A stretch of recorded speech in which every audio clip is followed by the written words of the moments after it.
बिस्मिल्लाहिर्रहमानिर्रहीम। अस्सलाम वालेकुम प्यारे व्यूअर्स, आप देख रहे हैं यूट्यूब चैनल और मैं हूं हकीम शहबाज अहमद ख़ान बलोच। उम्मीद है आप खैरियत से होंगे। आज बात होगी जौ पे, बारले पे, जो कि इंतहाई फ़वाइद की हामिल है, आम सी अजनास है, लेकिन इसके फ़ायदे बेशुमार हैं। तो ये गंदम की खेत में पाए जाते हैं और गंदम से पहले पक जाते हैं। इसको काश्त भी किया जाता है और ख़ुद रौ भी होते हैं। तो जौ जो है इसको बतौर रोटी इस्तेमाल किया जाता है, बतौर दलिया इस्तेमाल किया जाता है और बतौर सत्तू इस्तेमाल किया जाता है। तो आइए आपको जौ की तरफ लेके चलता हूँ और जौ की पहचान भी कराता हूँ कि जौ होते कैसे हैं। आप ये देख सकते हैं कि ये जौ है और ये तकरीबन गंदम की तरह ही होते हैं। इसके बेशुमार फ़ायदे हैं। तो इसके सबसे पहले जो है इसको बतौर रोटी के इस्तेमाल किया जाता है। अहद रसालत में आम तौर पर लोग जौ की रोटी खाते थे या फिर गंदम और जौ के आटे को मिक्स करके रोटी पकाते थे। ये मोटापा नहीं आने देता और मोटापा हो तो कम हो जाता है और इससे कब्ज़ जो है वो ठीक हो जाती है। जौ का आटा, बिल्कुल जौ का आटा जो है उसको सिरका में गूंद कर अगर जिस्म पर लगाया जाए, किसी किस्म भी ख़ारिश हो, किसी किस्म की भी ख़ारिश हो तो अल्हम्दुलिल्लाह उससे ठीक हो जाती है। और उसके बाद है जौ का दलिया, वो भी जौ से ही बनाया जाता है। जौ के दलिए को दूध में पकाने के बाद इसमें शहद डाल लिया जाए तो इसे तलबीना कहते हैं। रसूल सल्लल्लाहु अलैहि वसल्लम के अहले खाना में जब कोई बीमार होता था तो हुक्म होता था कि इसके लिए जौ का दलिया तैयार किया जाए। आप फरमाते हैं कि जौ का दलिया दिल से गम को उतार देता है और उसकी कमज़ोरी को यूँ उतार देता है जैसे कि तुम में से कोई अपने चेहरे को पानी से धोकर उससे गुलाज़त को उतार देता है। तो ये बहुत ही नायाब चीज़ है और बहुत ही फ़ायदेमंद है। जौ का दलिया जो है मरीज़ को मुसलसल और बार बार देना उसकी कमज़ोरी को दूर करता है और उसके जिस्म में बीमारी के ख़िलाफ़ मुकाबला करने की इस्ताद पैदा करता है, यानी कि क़ुव्वत मुदाफ़त को बढ़ाता है और भूख को बढ़ाता है। उसके बाद है सत्तू। नबी सल्लल्लाहु अलैहि वसल्लम को सत्तू बहुत पसंद थे, जो कि जिस्मानी कमज़ोरी के अलावा खांसी और हलक की सोज़श के लिए भी मुफीद है, मैदा की सोज़श को ख़त्म करते हैं।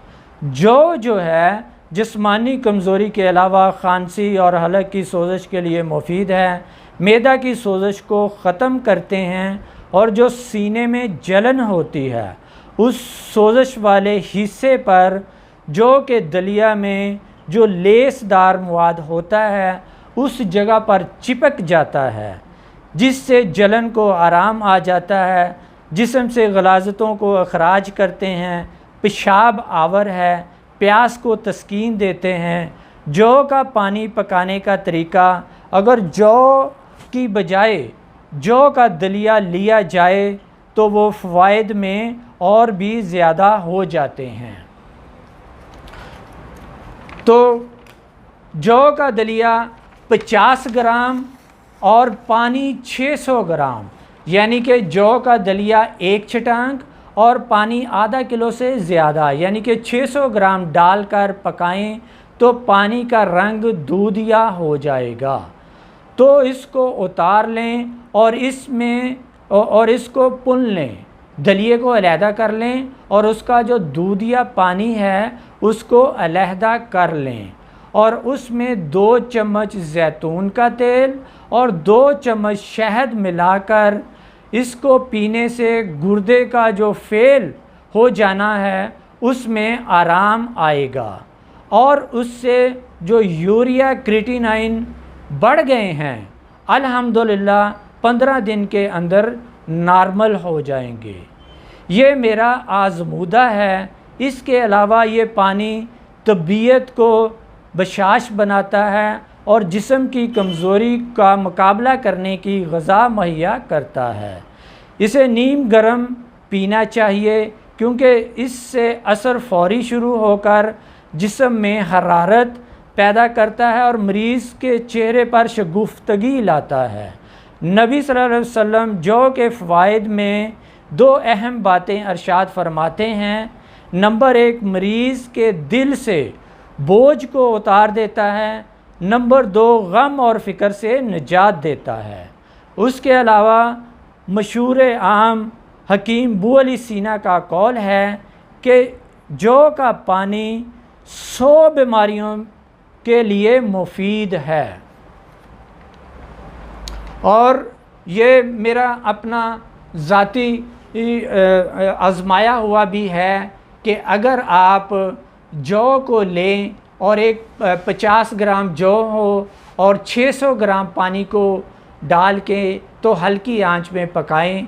जब पानी दूधिया शक्ल में हो जाए तो उसको नीचे उतार लें और गरम गरम ही पुन लें और पुनने के बाद उसमें 2 चम्मच शहद के और 2 चम्मच जैतून के तेल में मिक्स करके पीने से जो कि किडनी फेलियर, जिनके गुर्दे फेल हो रहे हैं, यूरिया क्रिएटिनिन जिनका बढ़ गया है, तो अल्हम्दुलिल्लाह इसके पीने से उसका यूरिया भी नॉर्मल होगा और क्रिएटिनिन भी नॉर्मल होगा।